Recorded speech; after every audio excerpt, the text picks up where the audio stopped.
nós vamos terminar a exposição da perícope em Gênesis capítulo 2 e à noite nós continuaremos expondo Mateus como normalmente nós fazemos. Vamos abrir a palavra do nosso Deus, irmãos, em Gênesis capítulo 2.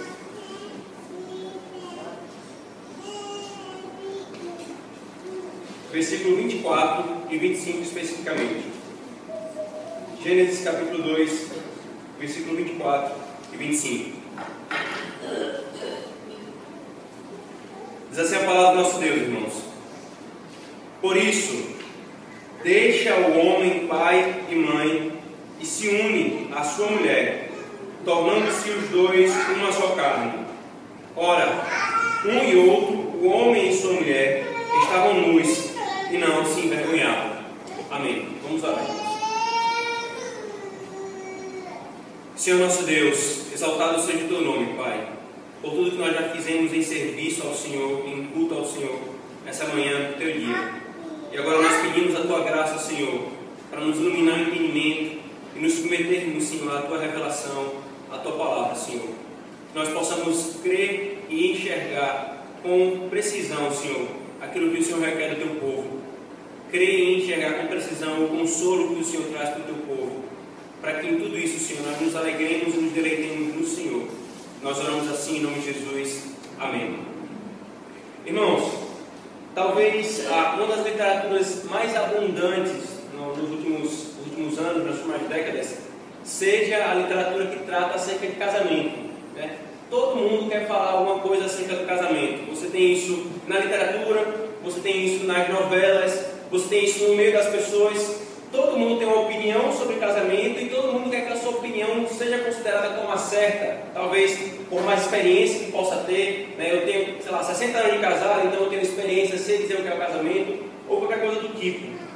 Mas, novamente, irmãos, como nós temos visto, a nossa preocupação e o nosso intento como povo de Deus é saber qual é a vontade do Senhor, o que é que o Senhor diz e o que é que o Senhor pensa acerca do casamento. É isso que regula a nossa visão, irmãos, é isso que nos importa. É essa a visão do Senhor, que deve regular a nossa visão acerca de casamento. Quer dos que já estão casados, quer dos que estão prestes a se casar, quer dos que ainda nem contemplam o varão ou a varoa porque se casarão. Mas todos nós temos que nutrir uma visão bíblica e correta acerca do casamento, irmãos. Por isso nós vimos a respeito da ilustração, a respeito da criação da mulher, e vimos que a mulher é a completude, ela foi posta como uma completude da humanidade. Vimos também que ela foi posta como uma dádiva de Deus ao homem, e vimos que ela foi posta como uma auxiliadora do homem, né? Alguém que vai auxiliá-lo, que vai servi-lo na sua vocação, naquilo que ele fará. Com isso, então, irmãos, tendo essa base da exposição, nós veremos agora o que é o casamento para o Senhor nosso Deus. Veja, o homem já estava criado, a mulher foi criada, e nesse contexto o Senhor institui o casamento. Por isso o tema da nossa exposição, irmãos, a fim de ficar bem claro para nós, é os fundamentos do casamento, os fundamentos bíblicos do casamento. Versículo 24 e 25, vamos ler novamente. Por isso, deixa o homem pai e mãe e se une à sua mulher, tornando-se os dois uma só carne. Ora, um e o outro, o homem e sua mulher, estavam nus e não se envergonhavam. Irmãos, antes de nós entrarmos nos detalhes desse texto, nós precisamos lembrar de uma coisa que foi falada lá no capítulo 1 de Gênesis. Quando nós vimos a criação do homem e da mulher, eu introduzi para os irmãos um conceito que nós chamamos de mandatos. Deus, na criação, Ele deu para o homem 3 mandatos, 3 ordens que estão associadas à criação. A primeira ordem é que nós chamamos de mandato cultural, ou seja, o homem ele vai desenvolver a criação que o Senhor lhe deu, e é por isso que existem as ciências, porque as ciências são os meios pelos quais o homem vai desenvolver, as artes são os meios pelos quais o homem vai desenvolver a criação que o Senhor deu. Então a primeira coisa é o mandato cultural. O segundo, irmãos, nós vimos é o mandato espiritual, quando Deus entrega ao homem o Shabat, o descanso, o dia de descanso, para que ele pudesse ter deleite e comunhão com o Senhor. E agora, irmãos, é posto de maneira clara o que nós chamamos de mandato social. Nós já trabalhamos um pouco disso no primeiro capítulo, quando nós falamos sobre o aspecto de encher e povoar a terra, a ordem que o Senhor Deus deu ao seu povo. Mas agora, nós estamos lidando com um aspecto como e por meio do que a terra vai ser povoada? Por meio do casamento. Esses mandatos, irmãos, eles se deram, e está claro aqui, porque é no capítulo 3. Esses mandatos eles ocorrem no capítulo 1 e no capítulo 2. Eles se deram antes da queda. É por isso, irmãos, que a nossa visão em todos esses mandatos é que eles são para todos os seres humanos. E eles não são maus. Eles foram corrompidos no pecado, no sentido de que o homem não tem mais capacidade de viver, mas eles foram postos como uma coisa boa para o homem.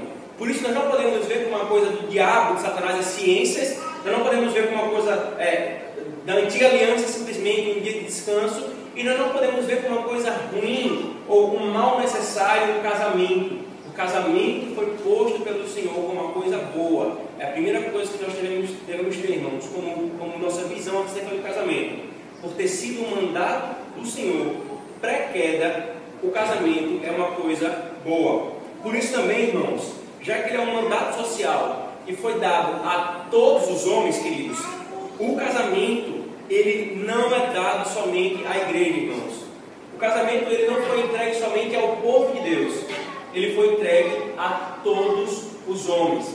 É por isso, queridos, que não é a igreja, né, e algumas pessoas têm essa dúvida, por que como presbiterianos, né, o casamento não é um sacramento? Né? Me permitam responder isso em outra ocasião, porque hoje nós temos muitas verdades e aplicações para a nossa vida, né? Nós vamos retomar essa questão em outra ocasião. Mas para nós presbiterianos, o casamento não é um sacramento. E nem é o ministro do Evangelho que confere validade ao casamento. É o magistrado civil. Porque ele não está no âmbito da esfera eclesiástica, mas no âmbito exatamente social. E Deus entregou isso ao magistrado civil, que regula, ou melhor, que reconhece, né, e publicamente confere que um homem e uma mulher estão unidos mutuamente um com o outro. Isso é importante deixar claro, irmãos, porque enquanto ministro do Evangelho, se Deus quiser, nós vamos ter uma celebração de casamento aqui no nosso meio, em médio, curto prazo. Eu posso celebrar um casamento, e eu posso celebrar um casamento com o que nós chamamos de ministro do Evangelho, fazendo um casamento com efeito civil. Então é um casamento religioso com efeito civil. Por que isso é importante? Porque isso não foi dado à esfera da igreja, mas isso foi dado a todos os homens. É o magistrado civil. Eu, enquanto ministro do Evangelho, posso fazer a validação social disso, mas fazendo as vezes de um magistrado civil. Então isso é importante deixar claro, irmãos, porque primeiro, o casamento não é uma coisa ruim. Nós não podemos ter essa concepção, né, que o casamento, a relação sexual entre o homem e a mulher dentro do casamento é uma coisa ruim e um mal necessário, como a igreja romana e tantas outras filosofias creram. E também que o casamento foi dado a todos os homens, não apenas a igreja. O casamento, irmãos, é uma bênção do Senhor. Agora veja, irmãos, se o casamento é um mandato social, se foi o Senhor que deu o casamento, quem é que regula e diz o que o casamento é? O Senhor. O Senhor, nosso Deus, irmãos. O Senhor deu o casamento, o Senhor instituiu o casamento. Quem diz o que o casamento é, irmãos, é o Senhor. Por isso percebam o quão abominável e insano, o quão desprezível é para o Senhor, irmãos, o esforço da nossa sociedade em tentar redefinir o casamento nos termos distintos do que o Senhor definiu. Nós temos que olhar, irmãos, e nós temos que defender em nossa sociedade não os conceitos que os homens modernos ou pós-modernos querem definir acerca do casamento, mas o que o Senhor define, irmãos. O que o Senhor define. Eu não luto e não milito, não luto com quem quer destruir a visão que o Senhor estabeleceu do casamento. Casamento é entre homem e mulher, macho e fêmea. Não é simplesmente um ajuntamento de panelas, um ajuntamento de casas. Não é simplesmente uma união entre um homem com outro homem, uma mulher com outra mulher. Não. Casamento o Senhor instituiu nesses termos, irmãos. E enquanto igreja do Senhor, é assim que nós devemos nos posicionar. Porque eu imagino que você, enquanto crente, eu e você, enquanto crente, nós não queremos nos ver lutando contra o Senhor e contra o que o Senhor ensina e defende como verdadeiro. Porque se nós nos opormos a isso, irmãos, nós estamos nos opondo ao Senhor. Por isso, irmãos, se você é casado, se você ainda vai se casar, se você quiser viver casamentos plenos, verdadeiros e abençoados pelo Senhor, nós temos de ouvir aquele que é o Criador do casamento. Temos de ouvir o Criador do casamento. Se quisermos que os nossos casamentos glorifiquem a Deus, nós temos de ouvir como Deus quer que Ele seja glorificado, irmãos. Isso parece tão básico, queridos, tão fundamental. E por que tantos crentes vão buscar em conselheiras sexólogas, em todo tipo de baboseira que a humanidade produziu sobre o casamento? Porque nós não paramos para pensar, ouvir o meu Senhor, o Criador do casamento, o que Ele tem para falar sobre isso. Isso é fundamental, irmãos. Se nós queremos ter casamentos plenos, nós precisamos ouvir para o que o Senhor diz. E em tudo isso, irmãos, cuidado você que tem lutado ao lado daqueles que querem destruir o casamento com conceitos totalmente ímpios e contrários à palavra do Senhor. Segundo, irmãos, e aqui já entrando no texto propriamente dito, a primeira verdade que o Senhor nos fala acerca do casamento, queridos, é isso aqui: deixa o homem pai e mãe. Deixa o homem pai e mãe. Após falar tudo isso, irmão, tudo que foi dito, né, tanto sobre a criação da mulher e essa questão do mandato social, Moisés nos mostra uma implicação dessa verdade. Perceba que ele começa o trecho com um por isso. Ou seja, ele está pegando toda a carga, todas as verdades que o Senhor estabeleceu em ter criado a mulher daquele jeito, em ter criado o homem daquele jeito. Ele pega tudo isso e aplica ao casamento. Por isso, então, o homem deixará pai e mãe, né? E se tornarão uma só carne, e se unirão. Deixa-me então explicar, irmãos, o que significa deixar pai e mãe e as imensas e inúmeras aplicações práticas, irmãos, que nós temos acerca dessas coisas. Deixar pai e mãe, irmãos, né, é deixar a sua família de origem e constituir uma nova família. Isso dito de maneira geral. De forma específica, irmãos, deixar pai e mãe é deixá-los em todos os aspectos: domiciliar, emocional, financeiro, espiritual, todos os aspectos que você puder imaginar. É se tornar um adulto. É cortar o cordão umbilical nessa relação, irmãos. Quando você se casa, querido, ou você que vai se casar, você tem que cortar o cordão umbilical doméstico, emocional, financeiro e espiritual, né? Veja, por exemplo, irmãos, algumas questões práticas no sentido contrário do que não é deixar pai e mãe e que tem se tornado muito comum em nosso contexto social, né? Que se opõe a esse princípio que o Senhor estabelece na sua palavra. Eu vou pontuar esses exemplos, mas fazendo algumas ressalvas para que os irmãos não cheguem a conclusões indevidas. Então, um exemplo, né? Casa-se, né? Um homem e uma mulher casa-se e a esposa ou o esposo, né, dá mais ouvidos aos pais nas decisões da nova família do que ao cônjuge. Isso é negar esse princípio de deixar pai e mãe. Veja, irmãos, não é não ouvi-los quando solicitado, não é considerar e levar em consideração a opinião deles, mas é ouvir um em detrimento do outro, desconsiderar o seu cônjuge para considerar os seus pais como a primazia na sua condução familiar. Deixar pai e mãe também envolve, irmãos, maturidade para lidar com as decisões familiares, né? Ou então deixar que os pais se metam em tudo, que é diferente de buscar conselhos e ponderar a partir disso, né? E nisso, irmãos, os pais precisam entender também que se constituir uma nova família, o seu conselho sempre será bem-vindo quando solicitado e sempre posto nesses tons de conselho, não como dominadores dos seus filhos. Ou ainda, irmãos, esposas ou maridos que emocionalmente dependem dos pais, qualquer coisinha corre para eles e não para o seu cônjuge, ou resolve com o seu cônjuge o problema ali da família. É claro, irmãos, que o que eu estou falando aqui diz respeito a questões ordinárias. Eu não estou falando, né? Normalmente essa situação que o irmão já logo levanta a exceção. Pastor, e se a mulher está sendo, né, maltratada? Claro que ela vai procurar ajuda. Eu estou falando aqui das questões ordinárias. Né? Qualquer coisinha emocional, corre para o pai, corre para a mãe, já começa a, como a gente fala na isso, já começa a queimar o marido, né? E já toda aquela situação, porque não aprendeu que é deixar pai e mãe emocionalmente também. Ou então, casa-se e continua-se a depender financeiramente dos pais para pagar suas contas ou se sustentar. É claro, irmãos, que eu não estou me referindo aqui a alguma ajuda pontual momentânea. Os pais com quem já estão estabelecidos na sua vida, ajudando e socorrendo os seus filhos, ou até mesmo em forma de presente. mas estou falando da pessoa que se casa assumindo tal estrutura como normal. Eu me caso para ser sustentado pelos meus pais, e é totalmente diferente a isso. O casamento envolve também, irmão, deixar pai e mãe financeiramente. Casa-se, ou então vai morar o resto da vida na casa do pai e da mãe. Diferente de suprir uma necessidade momentânea. Mas é achar que isso não é deixar pai e mãe, é natural. Casa-se e ter o pai como líder espiritual.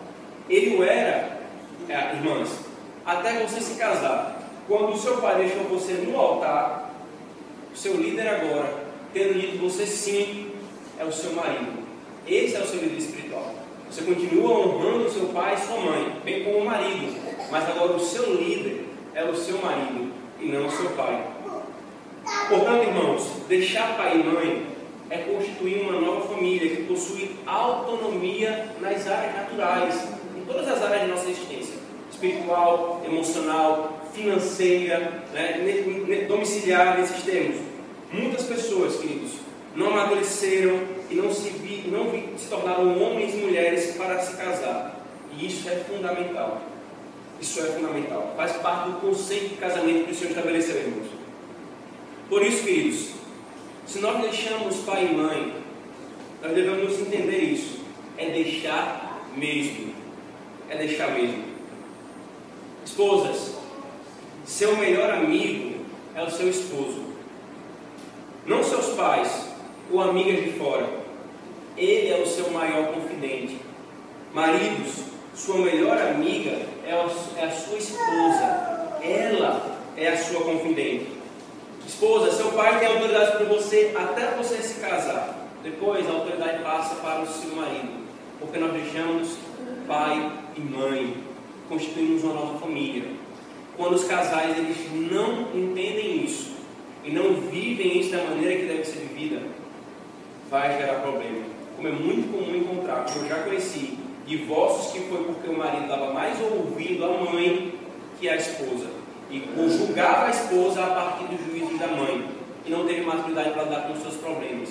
Deixar pai e mãe, irmãos, é deixar pai e mãe. Agora nós temos a segunda coisa aqui, irmãos: e se une à sua mulher, tornando-se os dois uma só carne. Então isso é a terceira verdade, o terceiro princípio do casamento aqui, irmãos, né? Ele se unirá à sua mulher, ele torna-se um com a sua mulher.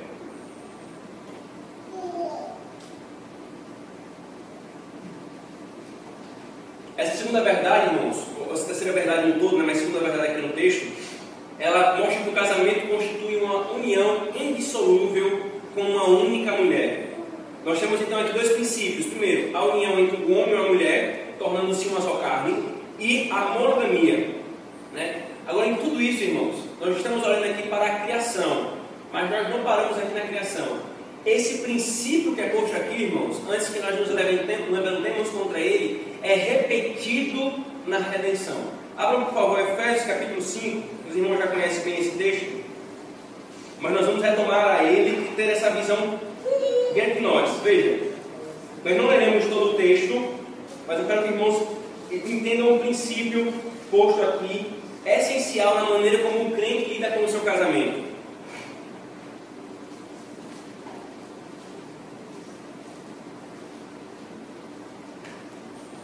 Veja, versículo 22 a 25, serve por exemplo: as mulheres sejam submissas ao seu próprio marido como ao Senhor, porque o marido é o cabeça da mulher, como também Cristo é o cabeça da igreja, sendo este mesmo o salvador do corpo.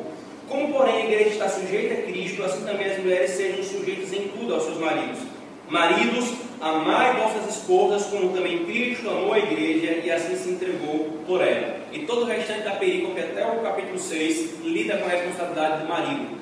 Qual é o princípio, irmãos, que o apóstolo Paulo está estabelecendo aqui? Casamento não é uma construção social. Casamento não é uma criação dos homens. Casamento foi na criação estabelecido por Deus, e na redenção é o maior exemplo da relação entre Cristo e a sua igreja. Isso é tão sério, irmãos. Porque, maridos, se nós não amarmos as nossas esposas como Cristo amou a igreja, sabe o que nós estamos fazendo? Nós estamos falando uma mentira para o mundo acerca de quem Cristo é. Nós estamos blasfemando contra o nome de Cristo. tão profunda, irmãos, é essa ligação e é essa ilustração que o apóstolo Paulo estabelece aqui. E essa imagem retoma-se, irmãos. Ela se repete em toda a Escritura Sagrada. A relação de Cristo com a sua igreja é o mesmo que a relação de um homem, marido, com a sua esposa. Abra, por favor, Apocalipse, capítulo 19.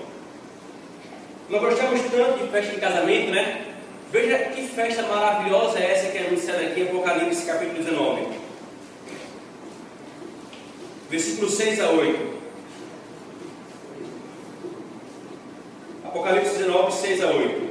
Então ouvi uma como voz de numerosa multidão, como de muitas águas, como de fortes trovões, dizendo: Aleluia! Pois reina o Senhor nosso Deus, o Todo-Poderoso. Alegremos-nos e exultemos e demos a glória, porque são chegadas as bodas do Cordeiro, cuja esposa a si mesmo já se ataviou, pois lhe foi dado vestir-se de linho finíssimo, resplandecente e puro, porque o linho fino, o linho finíssimo são os atos de justiça dos santos. Essa é a imagem, irmãos, que o Senhor traz acerca do casamento. A imagem mais gloriosa que nós poderíamos ter de Cristo com o seu povo. Como é que nós podemos querer, então, irmãos, definir e procurar conceito de casamento fora de Cristo, fora do Senhor? Por isso, então, irmãos, vamos ver aqui os princípios que são estabelecidos em Gênesis capítulo 2. O primeiro é a monogamia. Irmãos, o casamento sempre foi monogâmico, né? Isso é importante deixar claro. Deus sempre estabeleceu a monogamia como princípio para o casamento. Muitas pessoas pensam, e essas duas últimas semanas a gente conversou muito entre os irmãos sobre isso, muitas pessoas pensam que Deus ou não estabeleceu esse princípio e só veio estabelecer no Novo Testamento, ou fez vista grossa a poligamia ou a situação de poligamia que aconteceram no Antigo Testamento. A primeira possibilidade, irmãos, cai por terra exatamente diante desse texto. Deus disse: deixará o homem, pai e mãe, e se unirá à sua mulher.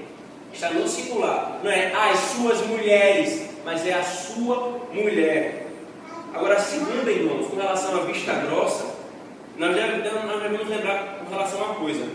Quando possa não existir reprimendas diretas do Senhor, repreensões diretas do Senhor àqueles, quer seja no meio dos pagãos, quer seja no povo de Deus, que praticaram poligamia, mesmo que não haja isso, irmãos, nós temos uma coisa na Escritura Sagrada que se repete, e isso já seria suficiente para nos mostrar a reprovação do Senhor.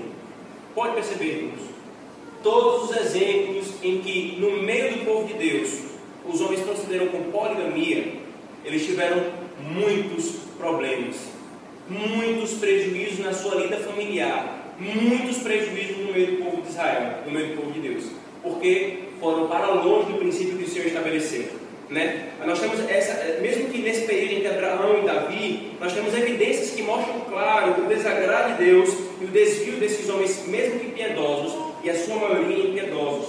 Elas não foram postas por acaso, irmãos, por não ter havido uma repreensão direta, mas indiretamente a revelação e a providência mostram essa repreensão.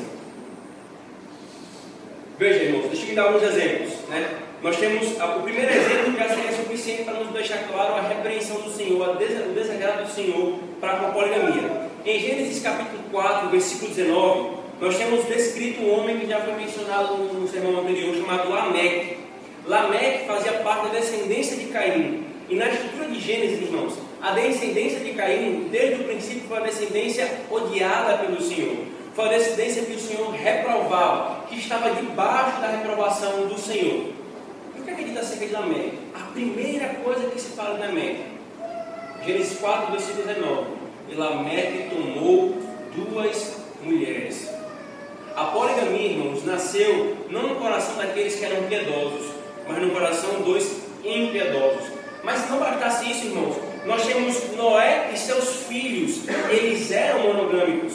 Gênesis capítulo 6, versículo 18, mostra que o Senhor falando assim: Noé, eu farei uma aliança com tu e tua família. Entrará na arca tua esposa, os teus filhos e as esposas dos teus filhos. Mas pastor, quando ele fala assim, as esposas do teu filho, pode ser várias esposas que os filhos dele tinham.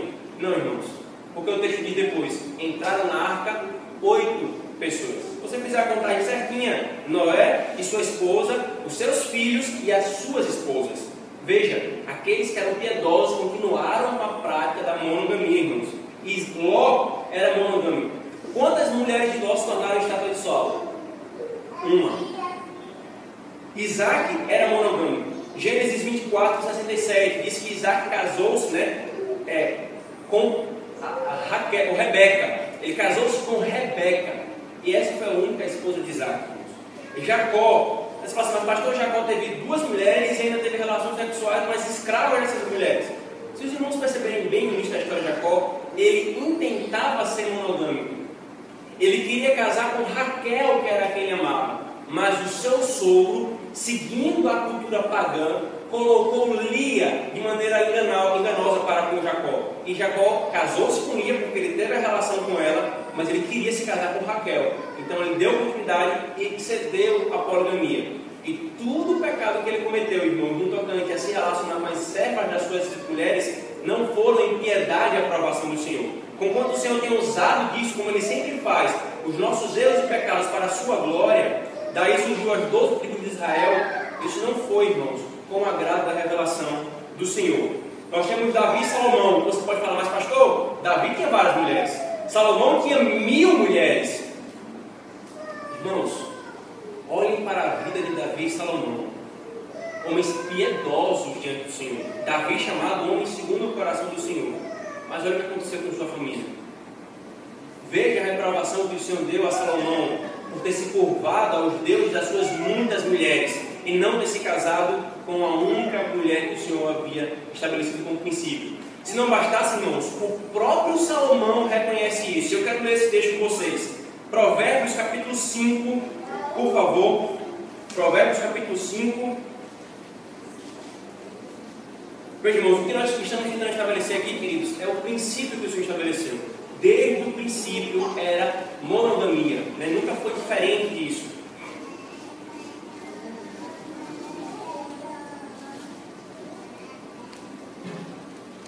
A partir do versículo 15.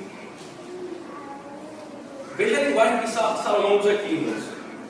Bebe a água da tua própria cisterna e das correntes do teu poço. Irmãos, ele não está falando aqui de... Isso aqui não é uma recomendação hidráulica não, tá? Para ele fazer um poço doméstico. Veja o texto que ele vai falar. Esse bebe a água da tua cisterna, quem é essa cisterna?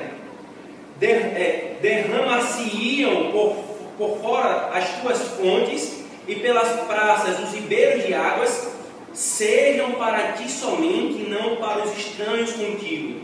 Seja bendito o teu manancial. Alegra-te com a mulher da tua mocidade. A mulher e não as mulheres. Veja o texto.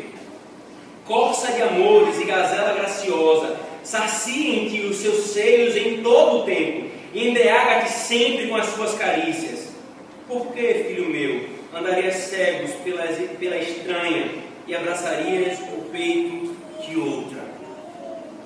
Veja, irmãos, Provérbios, o próprio Salomão escreveu isso aqui, dando essa instrução como padrão do Senhor.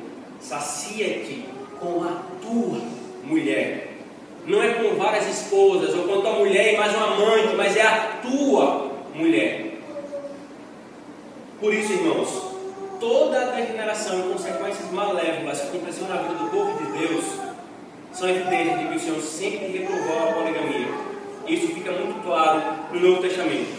Textos difíceis, irmãos, como Êxodo 21, 2 Samuel 18, não devem ser interpretados como negando esse princípio, mas subordinados a esse princípio. Por isso, irmãos, o desvio de homens piedosos não é o nosso padrão. Porque Jacó fez, nós podemos então fazer.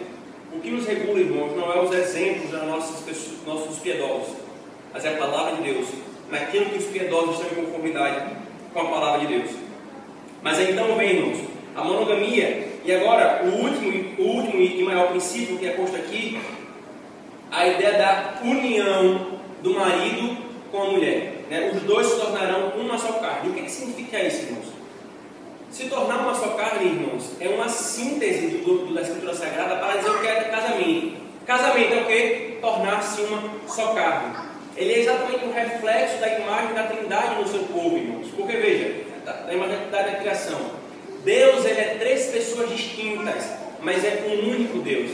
Essa mesma imagem foi impressa no casamento. Homem e mulher são pessoas distintas, macho e fêmea são distintos, mas se tornam uma só carne. É por isso que eu relembro, irmãos, o princípio, irmãos. Casamento não é uma construção social. Você não pode repetir essa mentira de Satanás que tem se ecoado no meio da nossa sociedade, irmãos. Porque o casamento é instituído por Deus e reflete a imagem de Deus na sociedade, irmãos.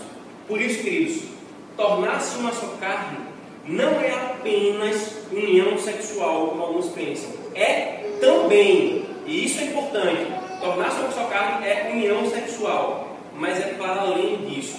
Essa linguagem de tornar-se uma só carne refere-se a uma união plena e total entre marido e mulher. Uma união plena e total entre marido e mulher. Ela aponta exatamente, irmãos, para Cristo. Cristo é sua igreja, nós temos visto, irmãos, estão unidos por aquilo que nós chamamos de união mística. E ninguém separa essa união, irmãos. Cristo se uniu à sua igreja. A sua igreja foi unida a Cristo, a tal ponto de ele ser chamado de corpo de Cristo. E Cristo, cabeça da igreja. Ela foi unida a tal ponto que aquilo que é de Cristo, a sua justiça, a sua bondade, foi dado à sua igreja. E aquilo que era da sua igreja, a sua noiva, foi dada a ele. Os seus pecados, a sua vileza, a punição por causa daquilo, irmãos. Essa é a verdade, irmãos, aponta exatamente para Cristo e a sua igreja. Por isso, irmãos, tornar-se uma só carne é tornar-se uma só carne em tudo. Finanças, propósitos, planos, anseios, sexualidade, tudo. O que é de um é do outro. Não há nada que é de um e não pertence ao outro. O que é de um é de outro. Mais uma vez, irmãos, como eu fiz no primeiro princípio, eu vou mostrar exemplos contrários e irmos corrigindo à luz desse princípio da verdade de Deus, irmãos. Veja como nós, em nossa sociedade, esquecemos e fomos levados para longe dos princípios da palavra de Deus acerca do casamento. Hoje, por exemplo, irmãos, se difundiu a ideia de que cada cônjuge tem as suas finanças separadas, né, separadamente, e que como sócios, na verdade, não como uma só carne, mas como sócios, eles dividem as contas a serem pagas, né? O que o marido recebe é dele e o que a esposa recebe é dela. Cada um caminha separado, com as suas finanças, com a sua vida, com os seus desejos de gastar, com o que quer comprar, é separado. Ninguém se mete nisso. Tal visão em prática, irmãos, não é admissível diante dessa verdade do texto que vemos aqui, irmãos. Não há no casamento, irmãos, olha, Narinha, esse dinheiro é meu, não mexa. Ou, Narinha, esse dinheiro é seu, eu não mexo.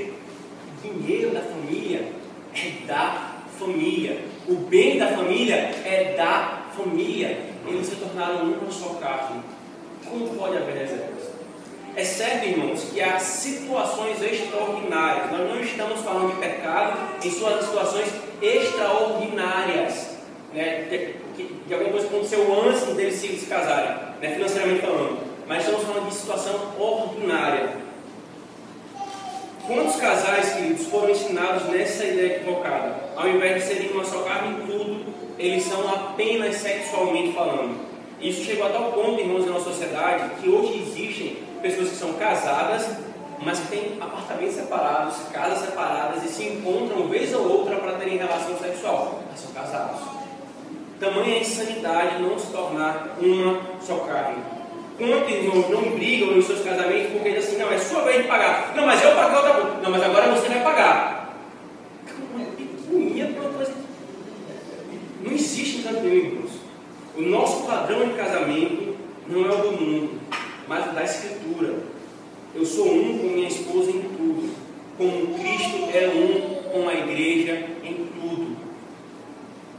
Ainda, irmão, sobre esses exemplos financeiros, né? Deixa-me alertar os maridos sobre isso. Maridos, o dinheiro que você recebe em seu trabalho não é seu e não deve ser gastado como você bem entender. Você é provedor do lar. Deus lhe deu provisão para honrar a sua vocação de marido e não para você gastar em seus desejos egoístas. Ainda, irmãos, né? Muitas mulheres, infelizmente, irmãos, isso aqui é dolorosíssimo perceber isso nos nossos dias, mas ainda no meio da igreja, irmãos, muitas mulheres se puseram a trabalhar porque elas tinham que se humilhar para conseguir a coisa mais básica. Quando elas tinham que se humilhar para comprar uma peça de roupa para o seu marido, mas porque ele acha que o dinheiro é dele, que ele gasta como ele bem quiser, a mulher padecia necessidades. Um hidratante, um brinco.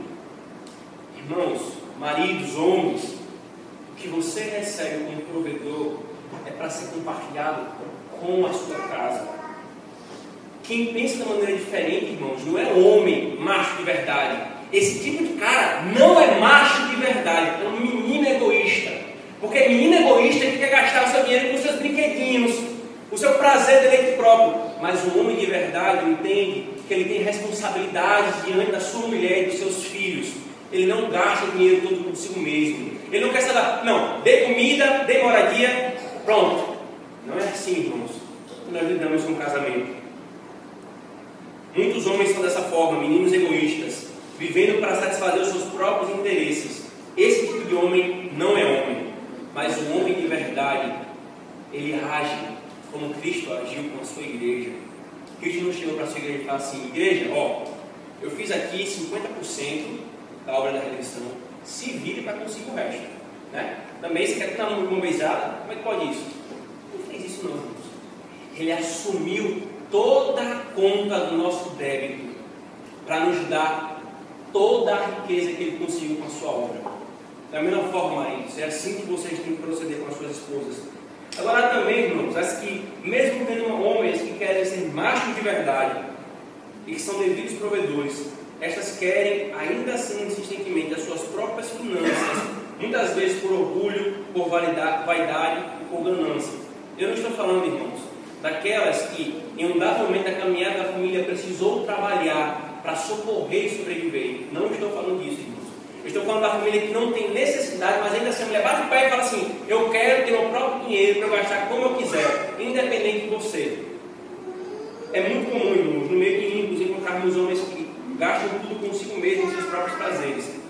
Mas cristãos reformados, irmãos, que submetem a palavra de Deus, que tem Cristo por padrão de masculinidade, ele não pode agir assim.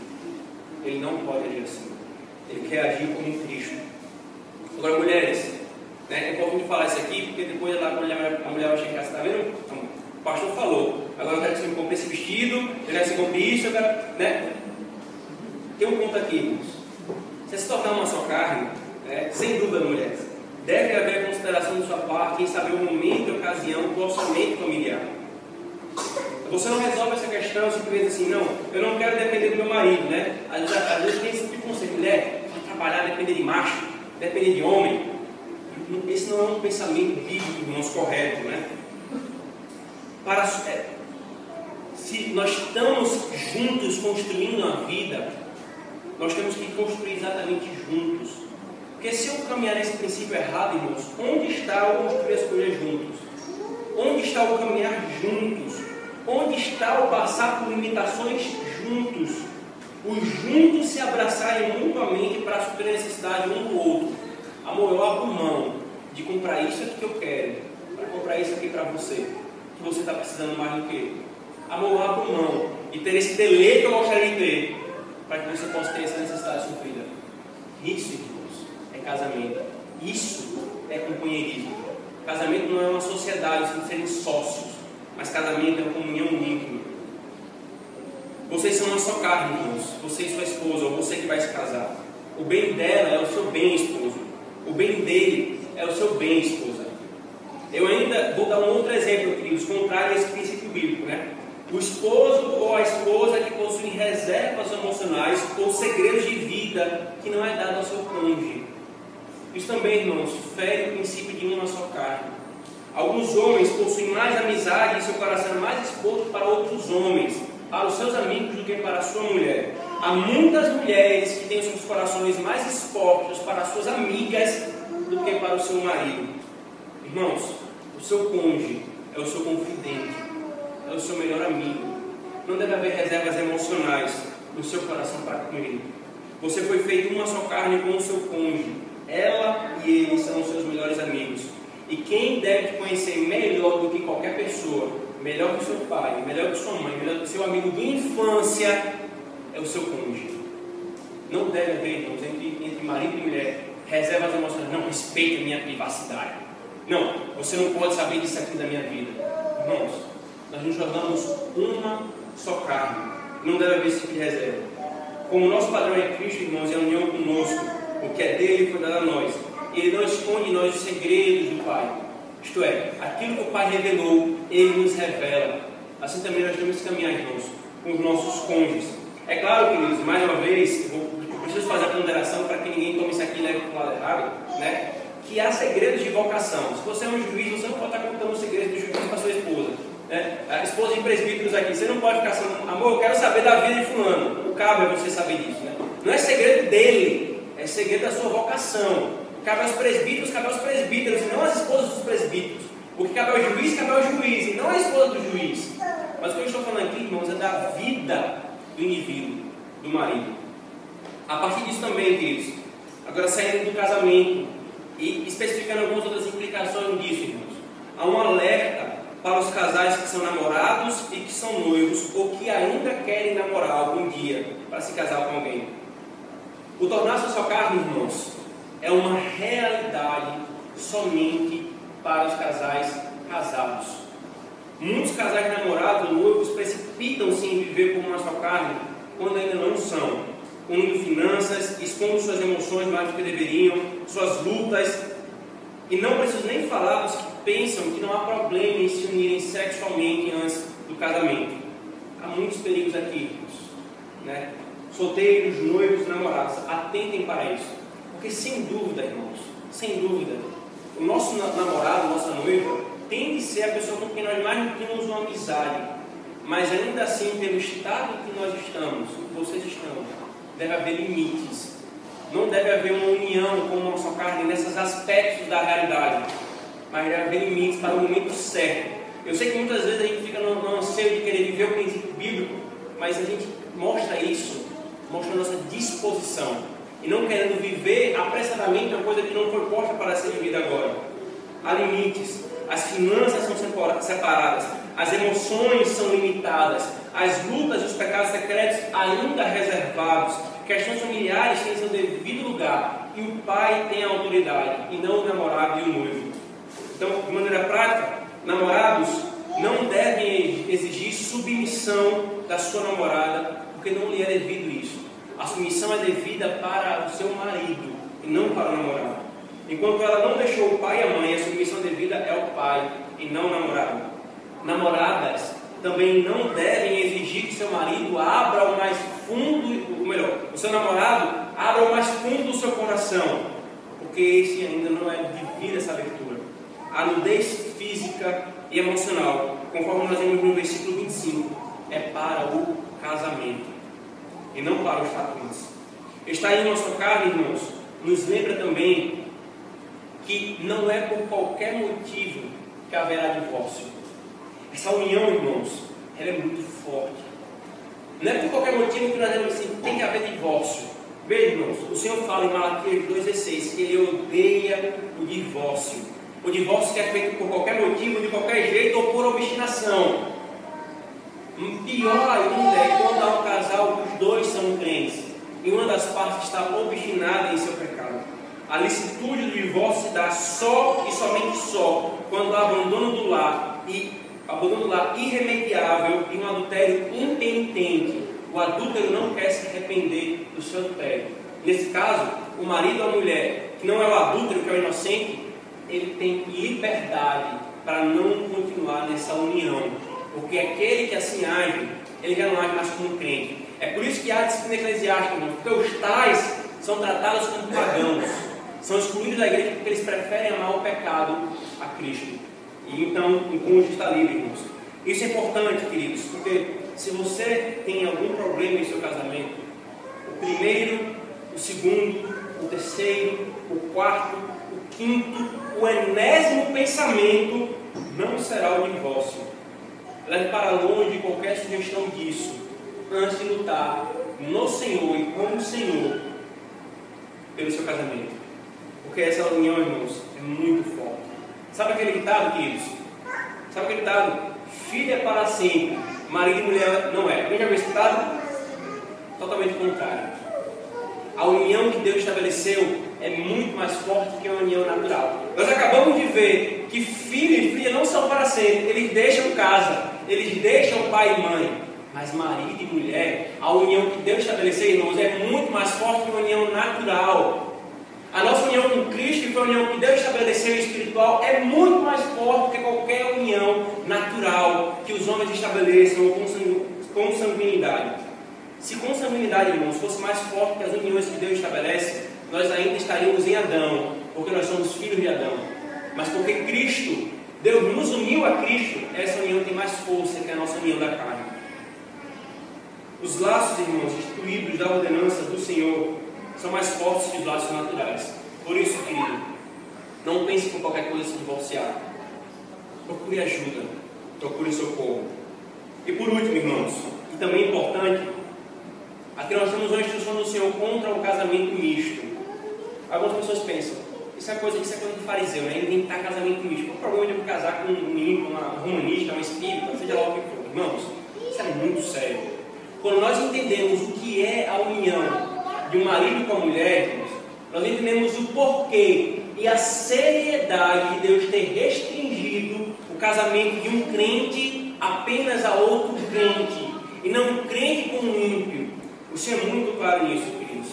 Abram, por favor, Deuteronômio 7, 2 a 4. Irmãos, há diversos textos, inúmeros textos nas Escrituras concernente a isso. Mas pelo nosso tempo, permita-me vermos só esse texto que é o padrão, né? Que é um texto paradigma.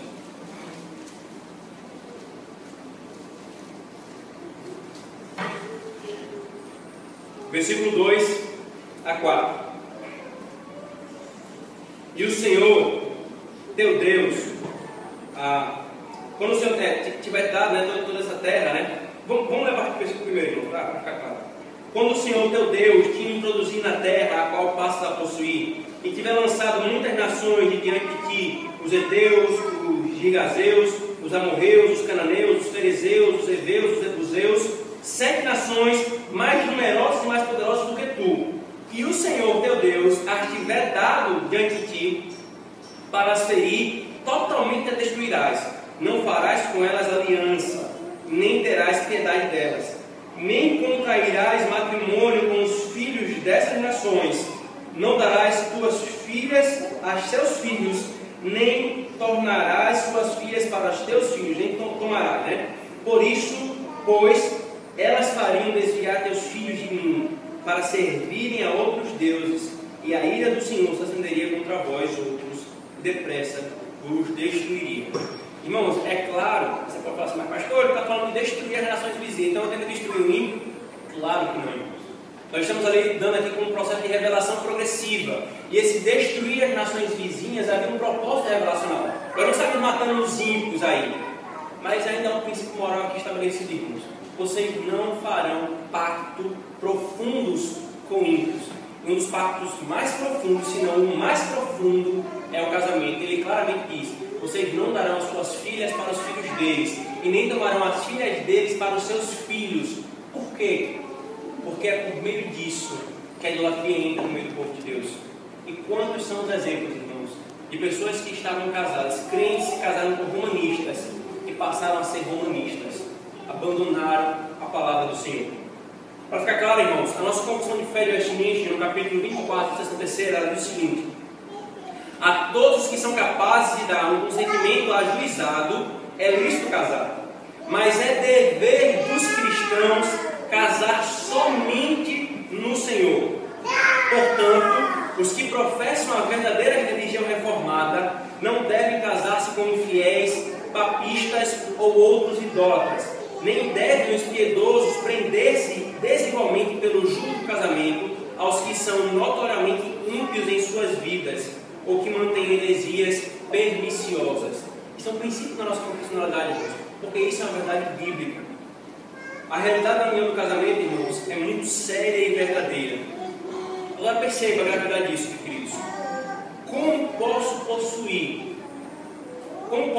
unir um membro do corpo de Cristo com o filho de Satanás? Por que você está chamando de ímpio de Satanás? Irmãos, é exatamente isso que o apóstolo Paulo fala em Efésios capítulo 2. Quem não pertence a Cristo é escravo de Satanás, é filho dele. O próprio Senhor Jesus Cristo falou isso em João capítulo 8, irmãos. Como então eu quero em casamento unir um membro do corpo de Cristo com o filho de Satanás? Como eu posso então, irmãos, desejar que o pai dos meus filhos, que a mãe dos meus filhos, instruam os meus filhos nos caminhos do mundo e não nos caminhos do Senhor? Irmãos, não há neutralidade nessa questão, queridos. Como eu posso submeter-se, mulheres, à condução espiritual de um homem que está espiritualmente morto, ou liderar uma mulher que não teme ao Senhor, até ao Senhor? Irmãos, isso é insanidade. Casamento misto, irmãos, não é um exagero de fariseu. A oposição a isso é uma instrução da palavra do Senhor. A seriedade que o Senhor dá para o casamento, irmãos. O cônjuge, queridos, é o maior e melhor companheiro na árdua caminhada rumo à peregrinação, na peregrinação rumo à cidade celestial. Como eu posso querer caminhar com um peso morto? Alguém que não me ajudará, alguém que na verdade vai me atrapalhar. Como eu posso querer caminhar com alguém rumo à cidade celestial, que eu não tenho nenhuma certeza que essa pessoa entrará comigo na cidade celestial? Não há neutralidade, irmãos. Mas aí eu falo assim, pastor, mas ele ou ela é moralmente bonzinho, é gente boa, não bebe, não fuma, não sabe as farras. Se eu e você seguirmos por esse caminho, irmãos, por esse raciocínio, sabe onde é que nós chegaremos? Ele não precisa de Cristo.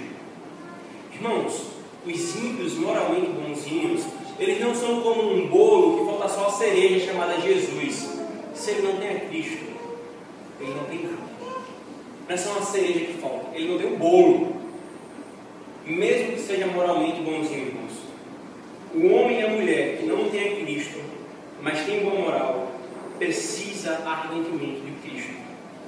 Também, queridos, o casamento não é projeto missionário, né? Porque alguém vai falar assim, pastor, eu estou namorando com essa varoa porque eu estou querendo evangelizá-la, eu estou querendo levá-la para Cristo.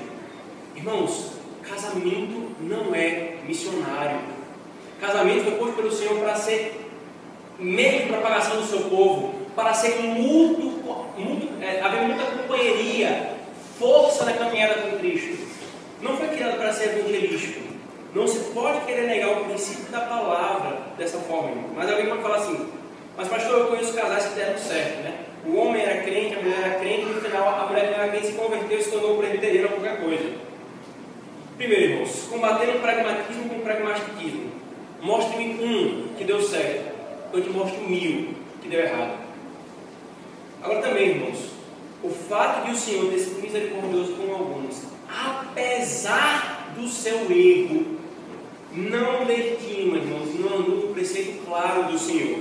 Isso é exatamente o que foi dito, irmãos.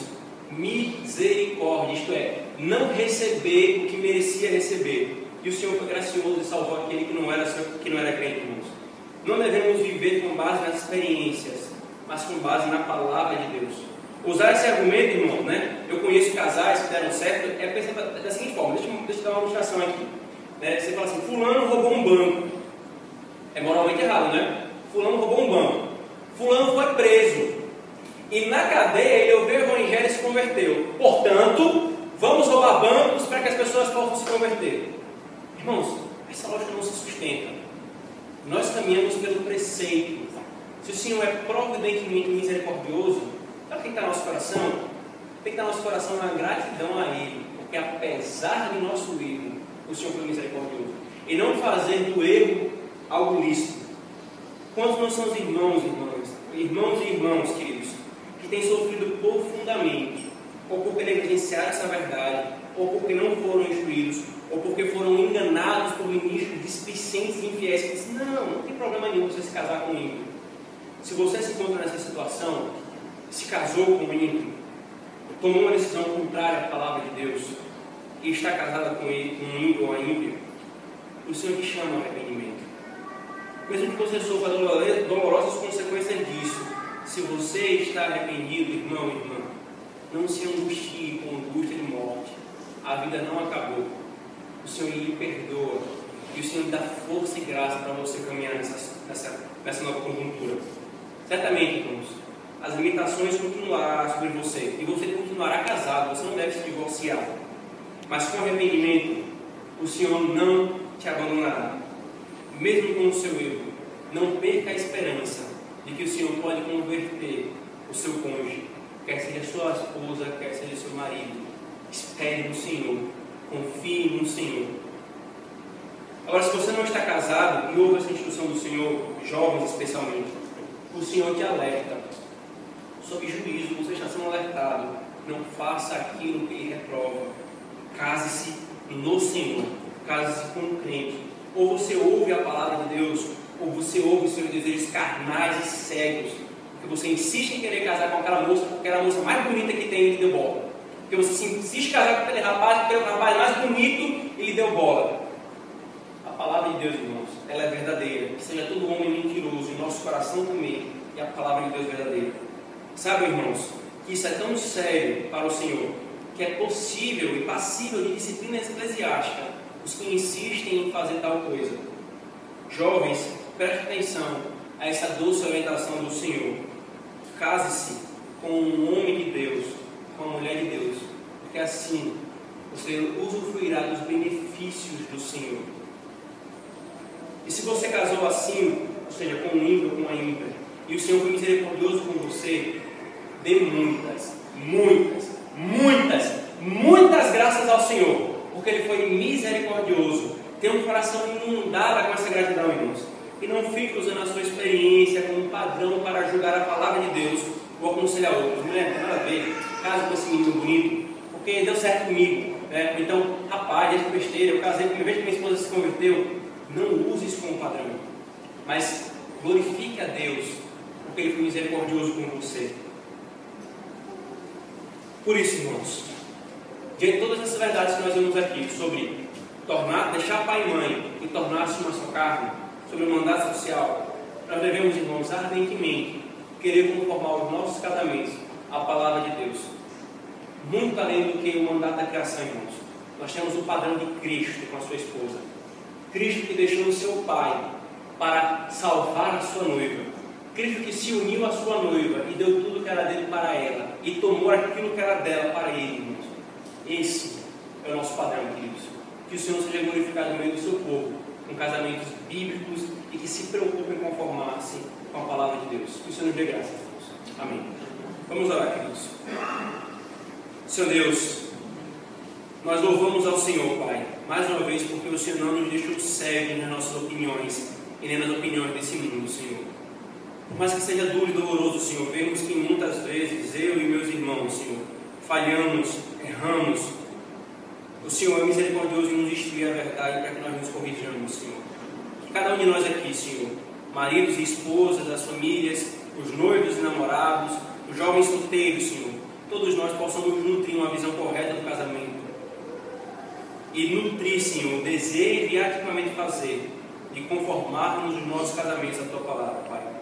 Tem misericórdia do Teu povo, Senhor. Porque em tantas outras coisas, Senhor, nós tentamos por nossas próprias forças e nós não conseguimos. Nós desfalecemos. Nós perdemos as esperanças, Senhor. Quantos erros e pecados nós cometemos, Senhor.